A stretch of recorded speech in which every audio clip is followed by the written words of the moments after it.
নবীজির জুতো মুবারক একজন ইহুদির বাচ্চা সন্তান নিয়ে বুকের মধ্যে লাগাই রাখতো। একটা দিন যখন নবীজির রহমাতুল লিল আলামিন খবর পেয়েছেন ও ছেলেটা অসুস্থ, নবীজি সবকিছুকে ফেলে ওই ছেলেকে দেখার জন্য চলে গিয়েছেন। সুবহানাল্লাহ। যাওয়ার পরে নবী বুঝতে পারলেন তার আর দুনিয়ার ভিসা বেশিক্ষণ নাই।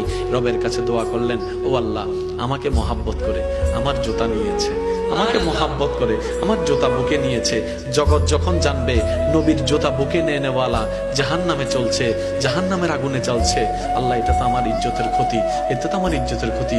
তুমি না বলেছো ওয়ারাফানা লাকা যিকরাক, তুমি তো বলেছো ওয়ালা সাওফা ইউতিকা রাব্বুকা ফাতারদা, তুমি তো আমাকে বলেছো ওয়ামা আরসালনাকা ইল্লা রাহমাতাল লিল আলামিন। নবীজি যখন রবের কাছে ফরিয়াদ করলেন, রব দোয়া কবুল করলেন।